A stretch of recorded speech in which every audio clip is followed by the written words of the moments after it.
नमस्कार दोस्तों। आज मैं आपको गौतम बुद्ध जी के बारे में बताऊंगी।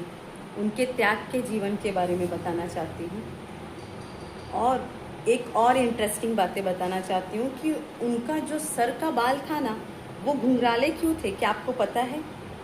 क्या आपने कभी जानने की कोशिश की है? तो आज मैं बताऊंगी। वीडियो में इसी तरह मेरे साथ बने रहिए। अंत में आपको बताऊंगी उनके बाल घुंघराले क्यों थे। देखिए, गौतम बुद्ध जी जो थे ना, वो लुम्बिनी गांव के नेपाल में उनका जन्म हुआ था और वो एक राजा थे। उनका जीवन बहुत ही सुखमय था, लेकिन उन्होंने फिर भी सारा सुख त्याग कर सन्यासी जीवन को अपनाया। वे जब 19 वर्ष की उम्र में आए तो उन्होंने राजमहल त्याग दिया। उससे पहले की कहानी जानते हैं। उन्होंने क्यों त्यागा? उन्होंने राजमहल क्यों त्यागा? एक बार की बात है, जब वो अपनी खिड़की पर इसी तरह खड़े थे और उनको बाहर देखना था। उनकी इच्छा हुई कि बाहर की दुनिया कैसी होती है, उनको ये देखना था, उनको जानना था। इसके लिए वो बहुत ही इच्छुक थे। फिर वो चुपके से बाहर जाते हैं राजमहल के और उन्होंने देखा एक गरीब बीमार बिना किसी चद्दर के ऐसे ही जमीन पर पड़ा हुआ है और ठंड से ठिठुर रहा है। तो बुद्ध जी के मन में आया, क्या ऐसे भी बीमार हुआ जाता है?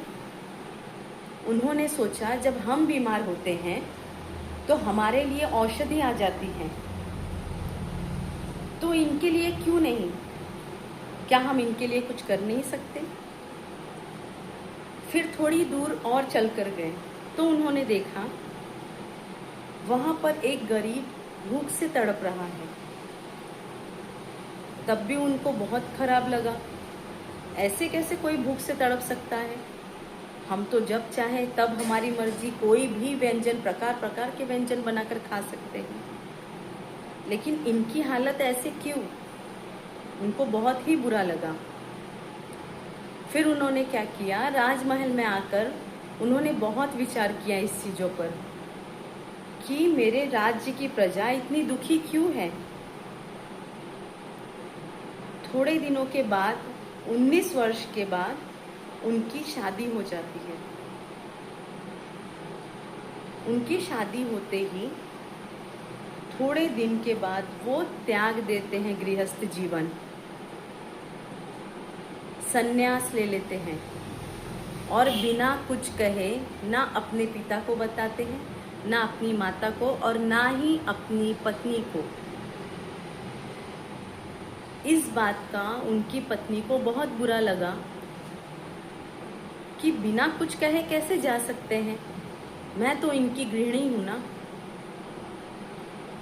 फिर उनके पिता कहते हैं, बहू तुम जाओ, शायद तुम्हारी बातें सुनकर वो राजमहल में लौट आए। लेकिन वो नहीं आते हैं। गौतम बुद्ध की वाइफ कहती हैं, मैं क्यों जाऊं? क्या वे मुझे बताकर गए थे? उनका फर्ज था मुझे बताना। क्या मैं उनको रोक देती? बस इसी बात को पकड़कर वे नाराज थी।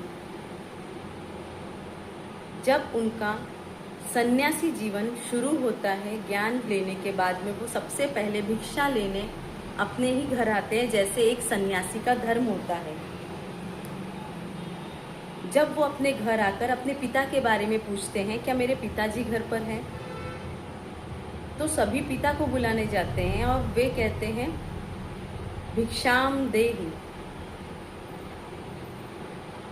फिर उनके पिता ने उनकी पत्नी को बुलाया तो पत्नी बहुत नाराज हुई, क्या आप मुझे बताकर नहीं जा सकते थे?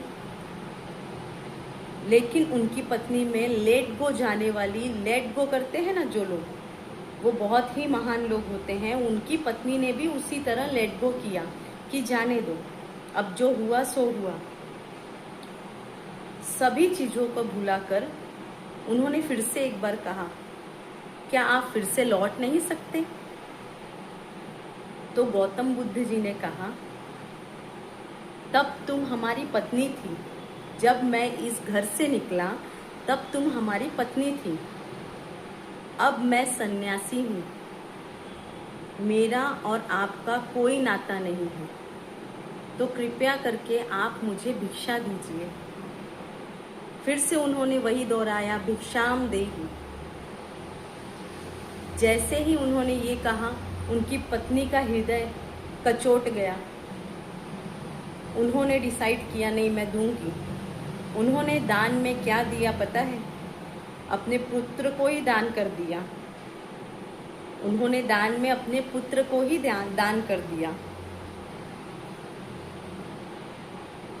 कुछ दिन बीते, उन्होंने सन्यास जीवन को जारी रखा और ना वो काशी गए, ना वो प्रयागराज गए। उन्होंने ज्ञान प्राप्ति कहाँ पर किया?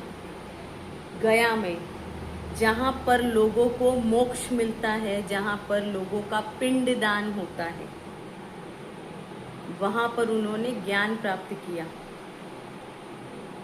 वहीं से उन्होंने बौद्ध जीवन की शुरुआत की। अब मैं आपको बताती हूँ, उनके जो बाल थे ना, वो घुंघराले क्यों थे? जब वे एक पेड़ के नीचे कड़ी धूप में तपस्या कर रहे थे, तो एक घोंघा आया, उससे वो देखा ना गया। घोंघे ने क्या किया?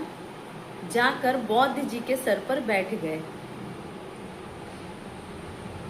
फिर उनको देखकर और भी सारे जितने भी थे घोंघे, सभी जाकर बौद्ध जी के सर पर इसी तरह बैठ जाते, ताकि उनको छाया मिल सके और ठंडक प्राप्त हो सके। जब समय बीतता है तो बौद्ध जी का ध्यान समाप्त होता है। फिर उन्होंने देखा कि उनके सर पर बहुत सारे घोंघे बैठे हुए हैं, लेकिन उन्होंने अब अपना जीवन त्याग दिया था। जितने भी घोंघे थे उनका जीवन समाप्त हो चुका था। तो भगवान बुद्ध ने बस इसीलिए अपने सारे बालों को उसी तरह कर्ली कर लिए, उनको समर्पित करते हुए। इसीलिए आज तक उनके बाल घुंघराले हैं। ये आपको किसी वीडियो में नहीं बताया जाएगा,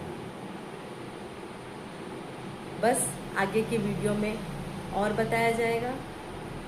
बस इसी तरह आपसे विदा लेती हूँ। नेक्स्ट वीडियो में फिर मिलते हैं। तब तक के लिए सब्सक्राइब, लाइक एंड शेयर।